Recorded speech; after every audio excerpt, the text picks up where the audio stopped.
I'm McKinney Smith. In 2009, while going through a divorce, I decided to jump straight into entrepreneurship. In 2012, I lost my sister and asked myself, what legacy do I want to leave behind? Since then, I've become a serial entrepreneur, helping other women publish their books, produce their podcasts, and reach their big goals to walk in their greatness. I realized the importance of sharing our stories of resilience and how it can be another's guide to walk in a manner worthy of their calling. We are blessed to be a blessing, so get ready to be blessed with an inspiring testimony.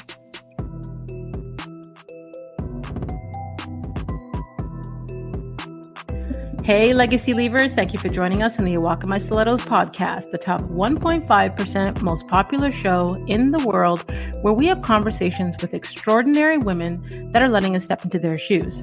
I help women to own their voice, to create impact, prosperity, and legacy. I get inspired when I see another woman succeeding, but what interests me more is her backstory and her mindset on how she got there. So today's guest is about to bless us with her testimony, and since you're already here, you may as well subscribe. Today we have Michele Harrington. She is a change agent in the cannabis industry who is committed to educating the Black community about the medicinal and sexual wellness benefits of CBD products.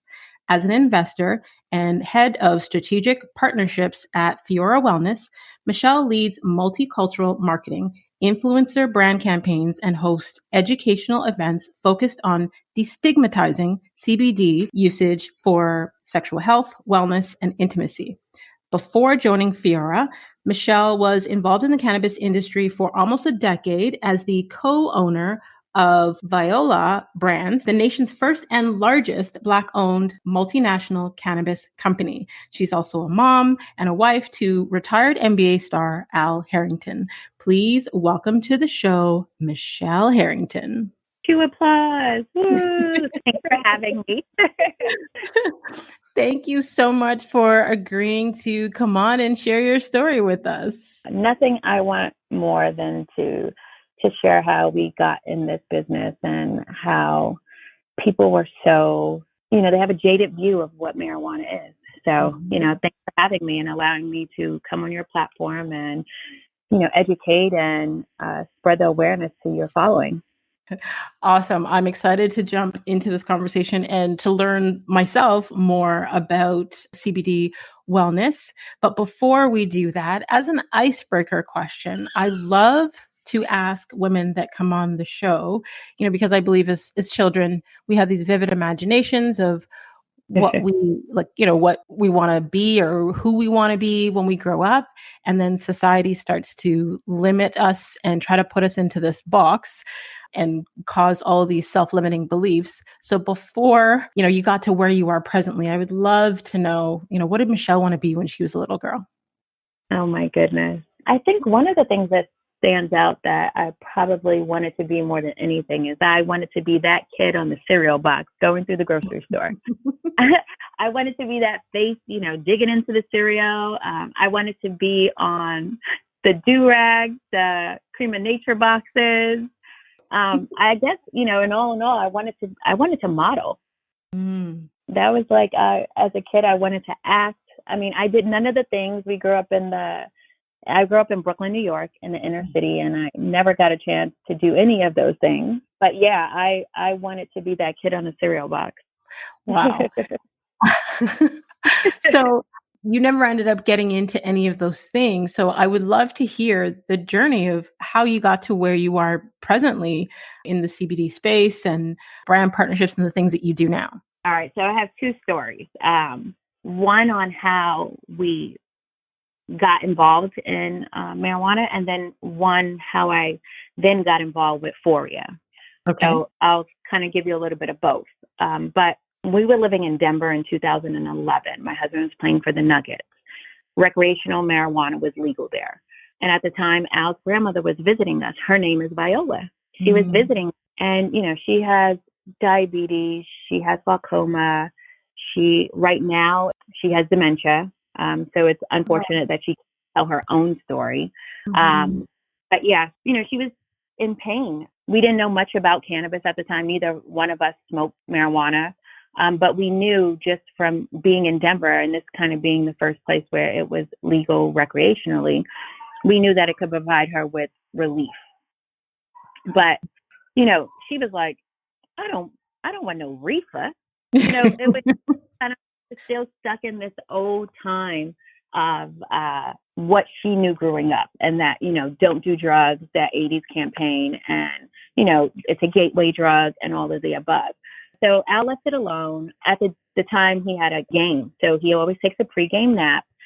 And when he got up from the nap, we were going to leave. And he tells her, he says, Grandma, how are you feeling? Are you okay? And she said, she was sitting there she was sitting there telling us that her eyes, this is the most pain she's ever been in. And her eyes, at this point, she'd try anything. So Al got the vape out and he vaped marijuana for her, where, it's kind of like the vape is, it kind of, like a vape pen. Mm-hmm. So he vaped it for her. And, she was sitting in, I'll never forget, we went downstairs to check on her before he left to go to the game. And she was sitting there with her back to us. And she had her Bible in her hand. And she said this was the first time that she had been able to see her Bible. Oh, wow. So she also had tears, and with glaucoma, she wasn't producing tears. And for a 70-year-old who had nothing to gain, at the time she was 70, had nothing to gain from saying that marijuana was helping her, mm-hmm. was like, it blew us away. It was like, we're sitting on a gold mine. Everyone needs to know that. We have, his grandmother, who she has nothing to gain by saying that this is helping her. So it sparked an interest in us. And then we began to learn more and more about it. And that's how Viola was started. And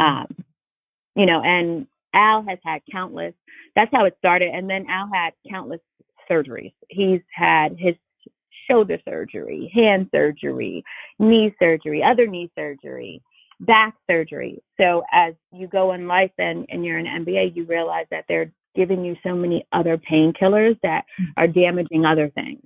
Mm-hmm. And so in Denver, we realized that you could be using the plant, and that the plant could help alleviate inflammation and pain and discomfort. So, that's what sparked our interest. And we had our own life-changing experiences with cannabis. And we saw the power of it for ourselves with his grandmother and then with his injuries. And so that's how we came as a family. I remember him investing money in it, and I'm like, what are we doing? We don't know much about it. We don't know anything. So it was really a learning curve. We learned along the way, but we started learning about it in 2011. So we were ahead of the curve. Right. But the way I got involved with Foria is way more interesting. I mean, even that's interesting, but it's fun. It's so much more fun. My husband came home with Foria products. He had met the owners in a BizCon, and he kept saying, we need to try these. I've heard so much about it. And I'm like, no, I'm not putting that in my vagina or my vagina. Right. Like so many women, I'm sensitive down there. So you can imagine, my reservations. But during the pandemic, we had nothing but time on our hands. So I started researching Foria products, found out they were all organic, coconut based, won't disrupt, because coconut is neutral. So it's neither alkaline or acidic. So it doesn't disrupt pH in your vagina. So I was like, all right, cool, let's try it. And I was blown away of the sensitivity that it allows for you to feel down there. So, I was excited about it. I decided we're in this land of no one's going outside, no one's going anywhere, everybody's Zooming. How about I hold a Zoom? I pull my family and friends, close friends and my family members. And I asked them, and I never forget the faces on this Zoom call. I asked them, I said, I probably had about 30 people on the Zoom. And I asked them, I said, I want you guys to raise your hands if there's a product that could help you achieve your orgasm faster, would you use it? And They were looking at me like, you know, I have some of my extrovert friends are like hands up immediately. And then you Right. have my mother-in-law's on this call with some of her friends, my sister, my aunt. And I was like, oh my goodness, like, what am I getting myself into? Like, should I have had this call? What are they going to think of me? And I said, you know, I realized at that moment, I needed to find a way to normalize this. Mm-hmm. You know, as Black women talking about sex. We shouldn't feel uncomfortable about it. Sex is natural. It's how we all got here. You know, so Mm-hmm. I shared the product on that Zoom call that day, and I never looked back. None of my family and friends knew that this product existed. So Mm-hmm. for me, it was a no-brainer. I realized that I could help the brand by educating women about the benefits of CBD, and more specifically, Black women who suffer from endometriosis, from fibroids. A lot of women are having sex not knowing that you could achieve a G-spot orgasm. It's like kind of like people think that it's this myth that there's no G-spot, or that we're mainly having sex to please them. And it kind of, you know, begins and ends with the male reaching his orgasm, you know, but what about us? Mm-hmm. So, it created the business. I mean, I went to Foria after that, and I just explained, like, you know, you guys are doing a disservice. You're not reaching out to our community. And because this brand was more so like people who chose organic lifestyles, very different from us. Not to say that we're not choosing organic lifestyles, but just very, very different demographic. And Foria was ecstatic. You know, they created the position for me. I found a way to pull my own seat up to the table that when it didn't exist, and to help build this legacy, you know, add on to our, you know, our existing brands and build a legacy for my kids. So that's both sides of it, on how we get involved in marijuana, you know, in general, and then how we came to be involved with Foria. Like I didn't even want to interrupt at any point in your story because I wanted you to like get it all out, but there's like so much I want to unpack there. Sure. First, I think it's absolutely amazing that you guys were able to help Al's grandmother who was suffering through the use of the cannabis.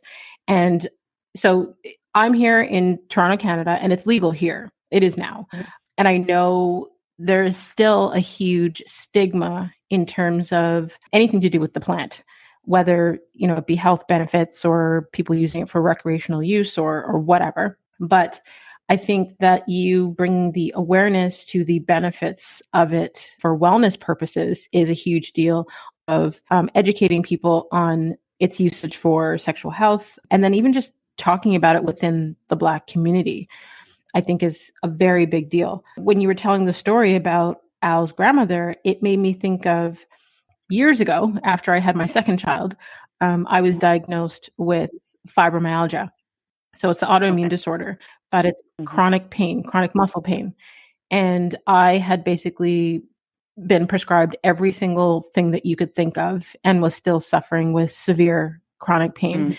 And, you know, I would be aching all the time. So when, you know, like, think about if someone who has the flu or anything like that with the body aches, I had that all the time. So it was very hard to function. And the doctors tried every single, you know, painkillers, and, you know, they tried other medications that are mixed with antidepressants, and nothing was working. And this was just before cannabis was legalized here in Canada, but they wanted to give me a medical marijuana card. But I don't smoke. I wasn't into any of those stuff, but I was kind of like, I don't know if I want to try that because I wasn't educated on it. And my only knowledge of it was, you know, my male family members that did it and seemed high all the time. And I didn't want to be that way. I'm like, I'm a single mother of 3. Yeah. It's like the movie people see it as, you know, we have this negative connotation associated with the plant. And it's hard to break, but if you sit down with someone and you're able to understand the many benefits, you know, inflammation, pain, you understand the benefits of it, you're willing to give it a try. My girlfriend, case in point, she is a chef for The Rock. She had fibroids, and she told me, we gave her some pre-rolls from Viola, which have THC in it. but we also gave her oils, and she was being prescribed. So she had to see a pain doctor. She's being prescribed so many different drugs that they flagged her at the pharmacy because nothing was working until I told her, I said, listen, I'm not in town right now. I need you to go to the office, go pick this, and this up and use it tonight. It was the first good night's rest that she had had in 2 weeks. Wow. So, you know, when you see it work, you know, like everyone needs to know about this. Mm-hmm.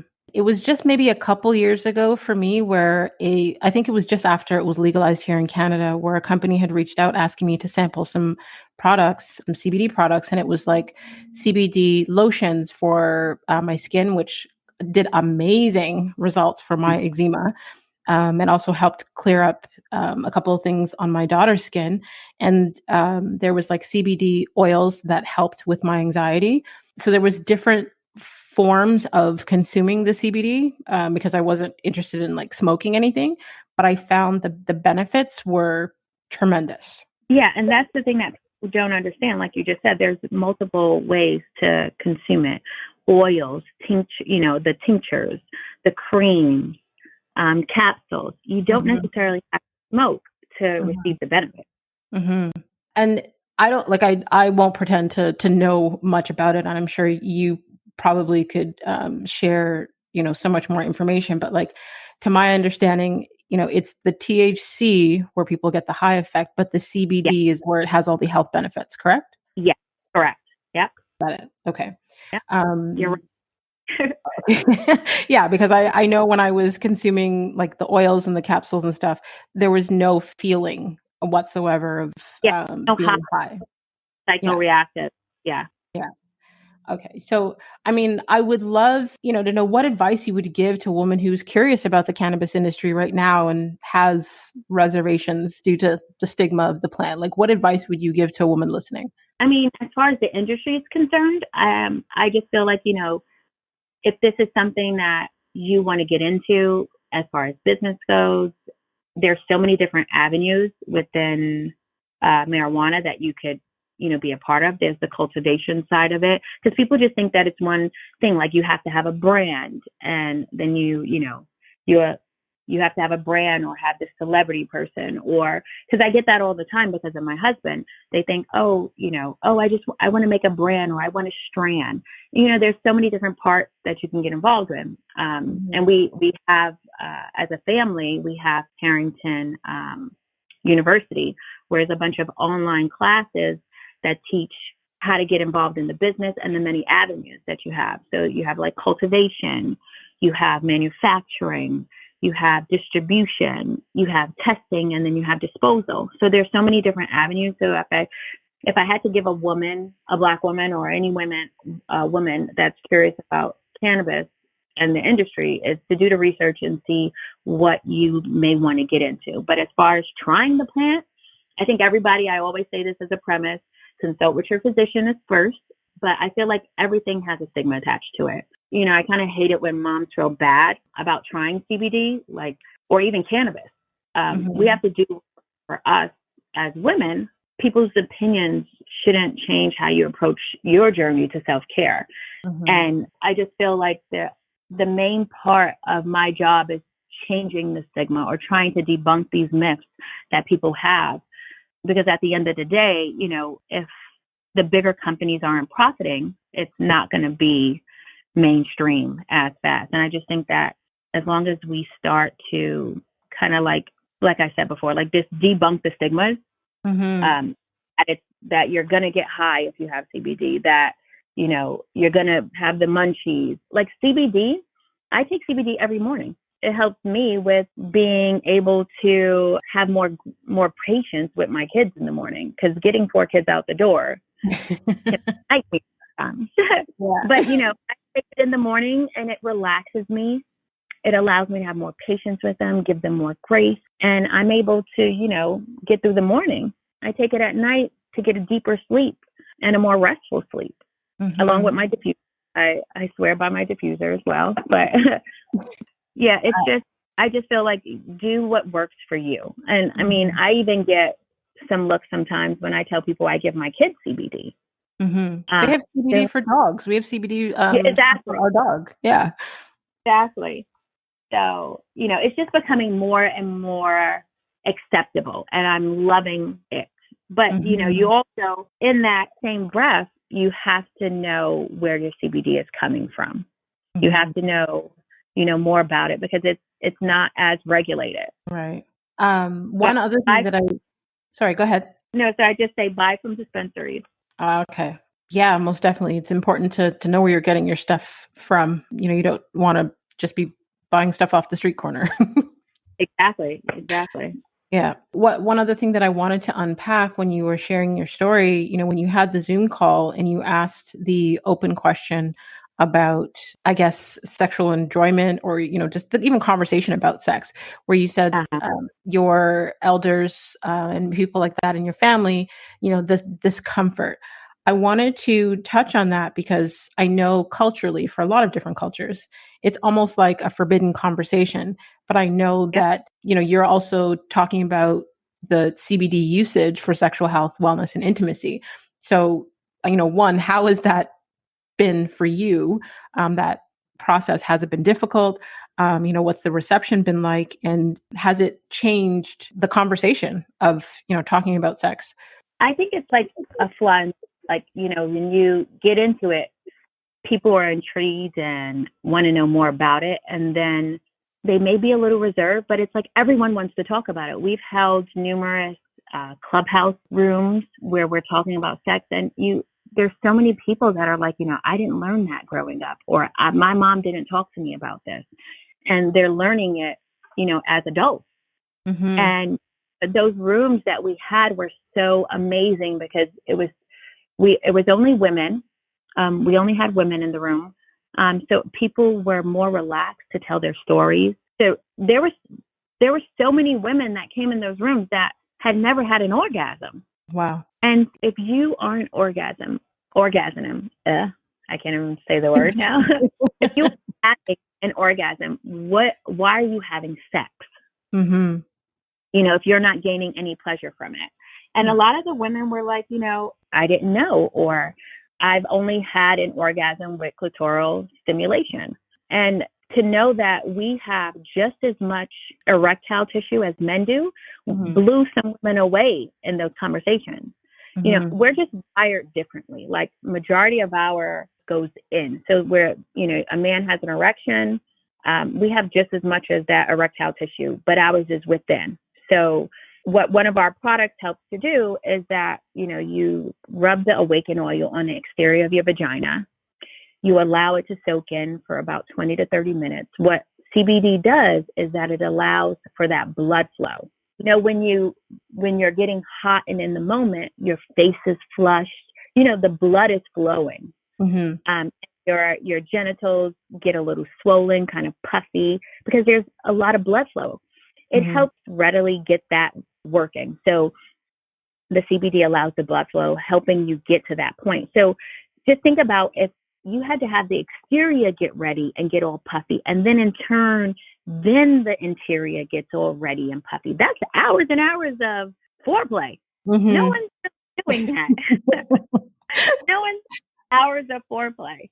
So what the Awaken Oil and what our CBD suppositories and our lube, they all help facilitate that blood flow to those areas so that we can achieve that mythical G spot, and I'm not guaranteeing that this is going to happen, but the more you use it, the more you're able to see what that feels like. And believe me, then it's kind of like no backtracking once you feel that. Once you know what that orgasm feels like and how sensitive to touch and how much more enjoyable sex can be if Mm-hmm. you had those hours and hours of foreplay. And some men may do the hours and hours of foreplay. I mean, my husband's not one of them.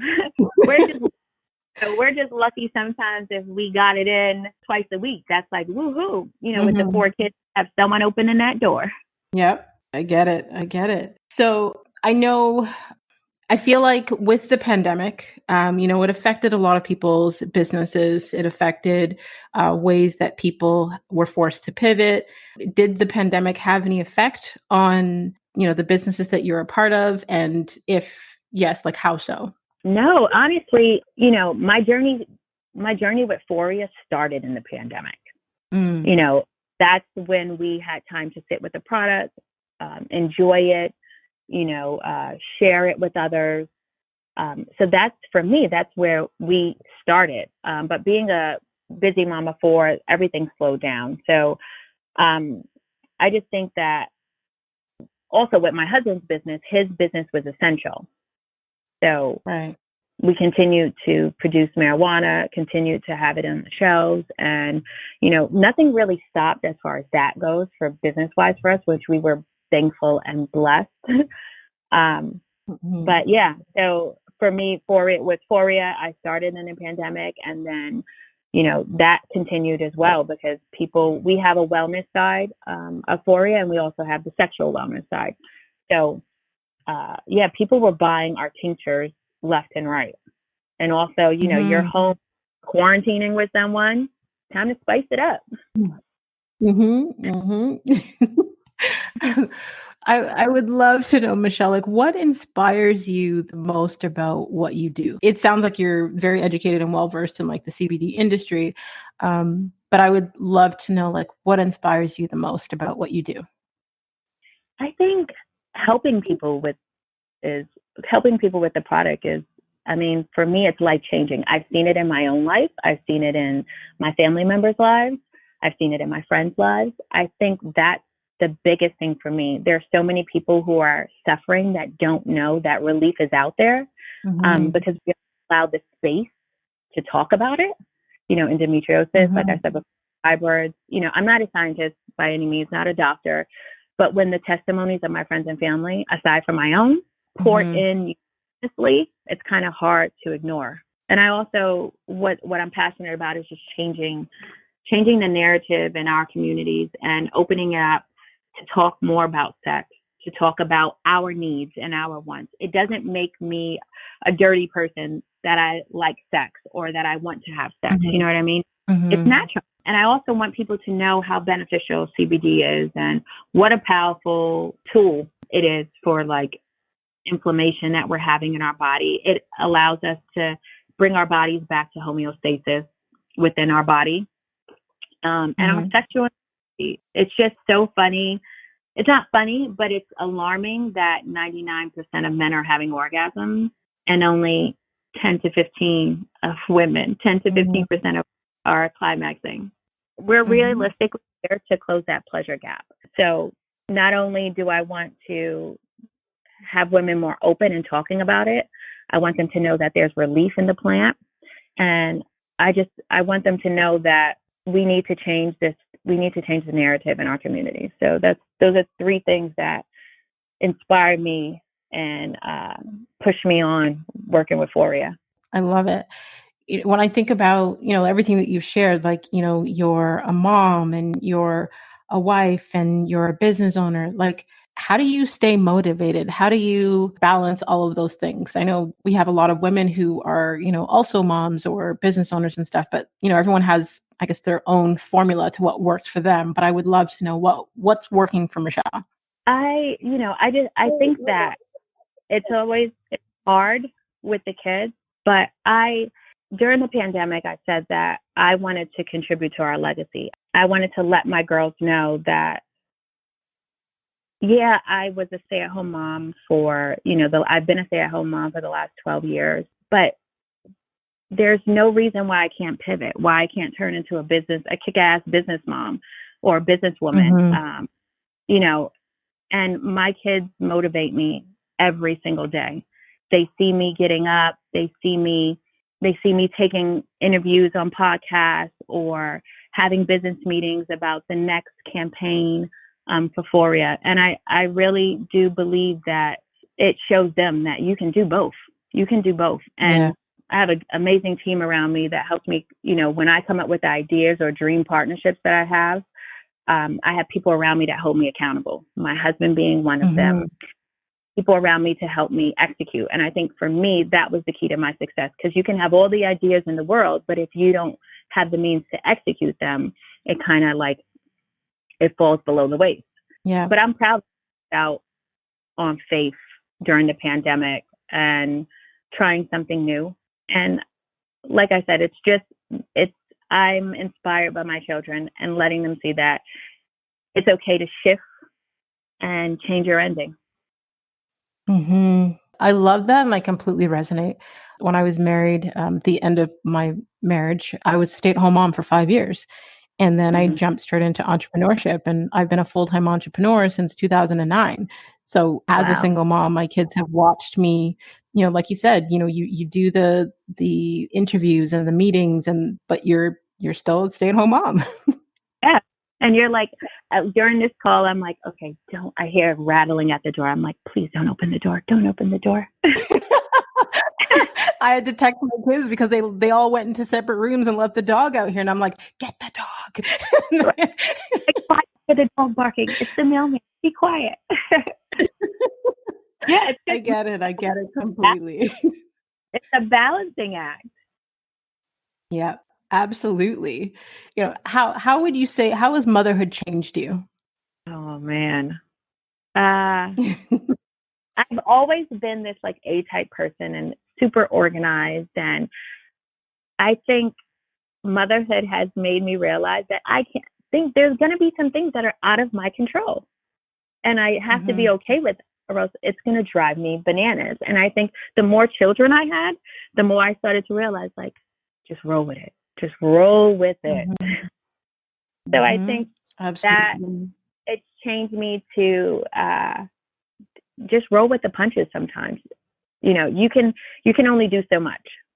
And there are some days where the house is in total disarray, and other days that all my labels are facing forward. But there's a balance.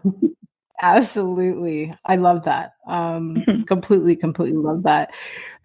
What would you say is your superpower? You're a stay-at-home mom, you're a kick-ass businesswoman, you're changing the narrative about CBD. Like, what would you say is your superpower? As a Virgo, a September baby, Virgo, shout out to all the Virgos listening.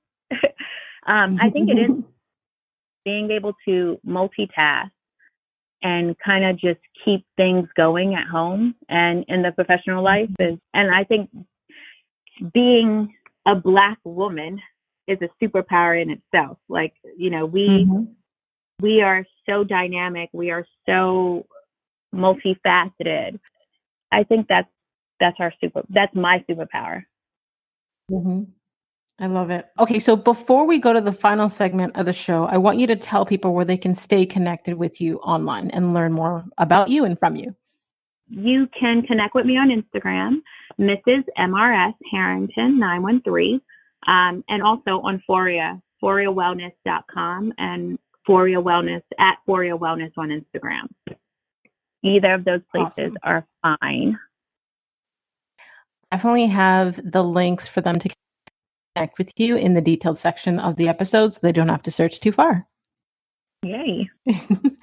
All right. For the final segment of the show, I call it a walk in her wisdom. Okay. All right. Name a book that has changed or greatly impacted your life. That's a hard one because I don't necessarily get to read that much. I'm either on the soccer field or, and that's my 2022 things, like to be able to read one book a month. So if you have any suggestions, I'm all ears. Oh, look, girl, I'm going to send you my Goodreads link with all of the books because just like you, I went through that phase where I didn't have time to read. I couldn't even read a paragraph. I didn't have time. And I set a goal to read one book a month. Sorry, go ahead.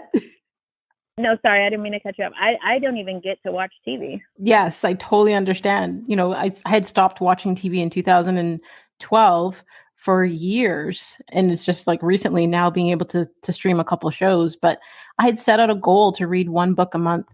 And for years, I couldn't reach that goal. And then last year in 2021, I read 21 books. Oh, wow.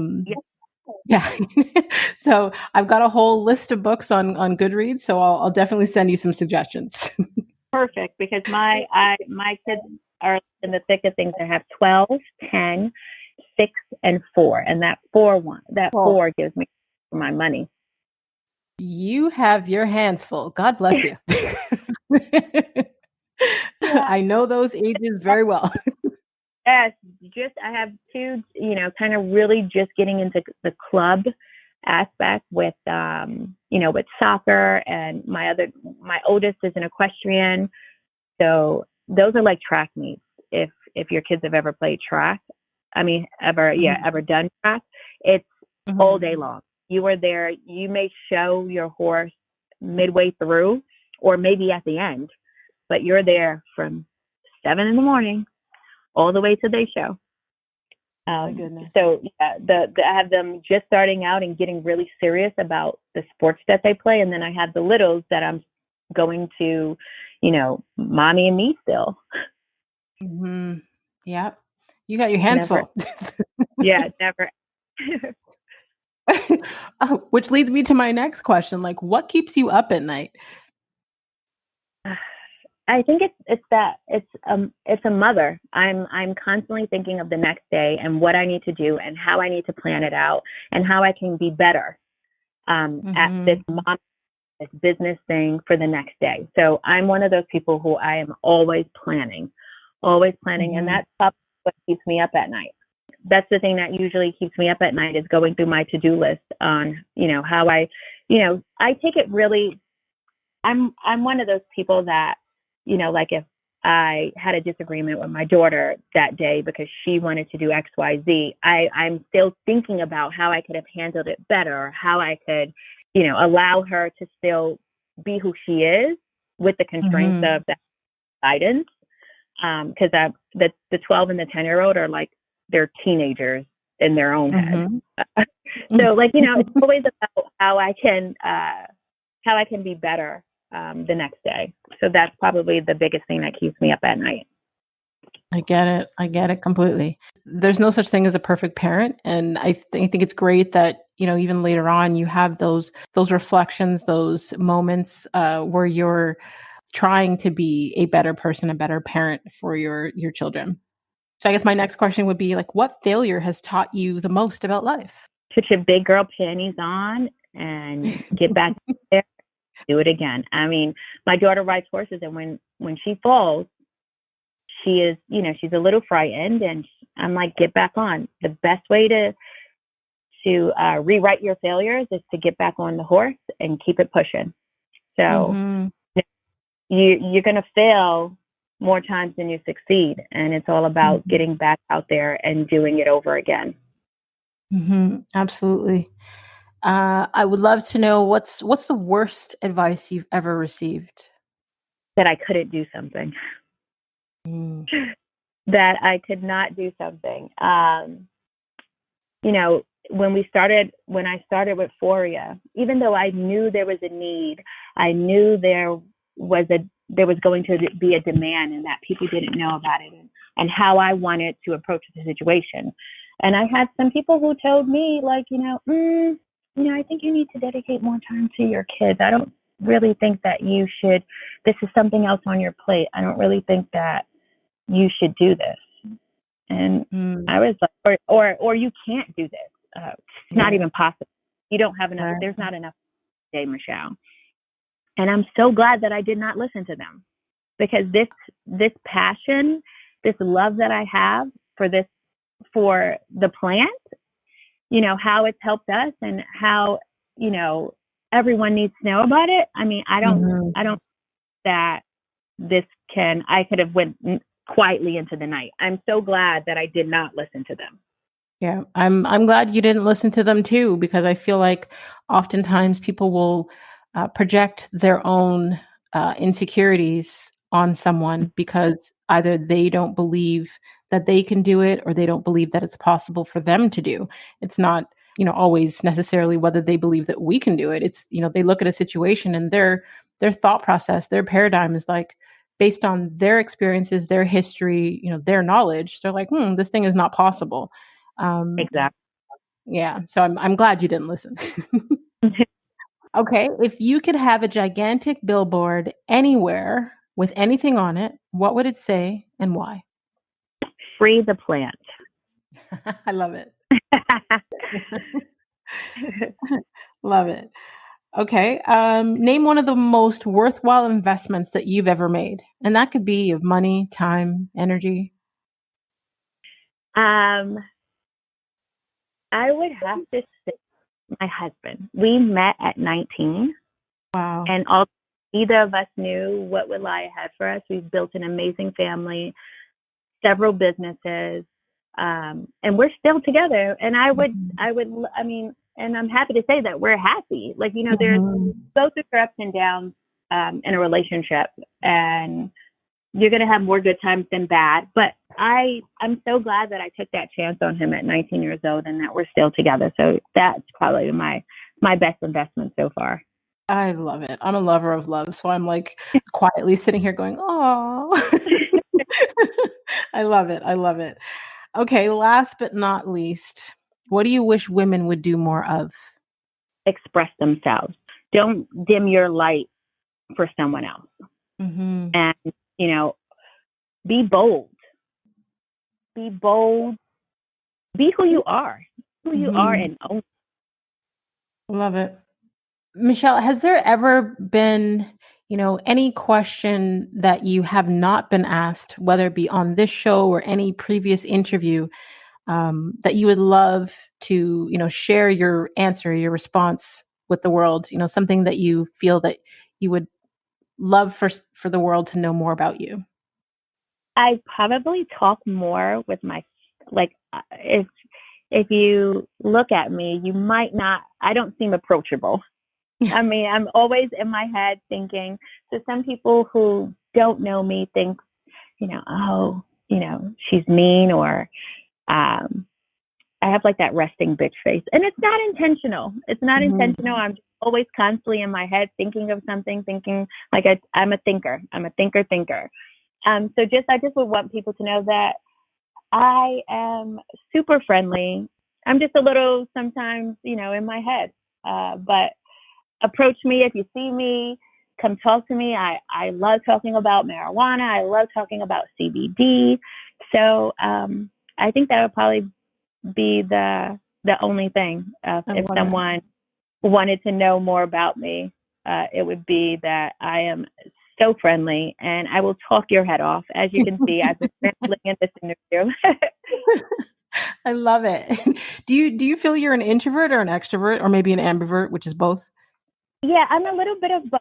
I like my quiet time. I like my solitude, but I'm also thrive on family time and get-togethers. But then I'm ready to go when it's time for you to go. Right.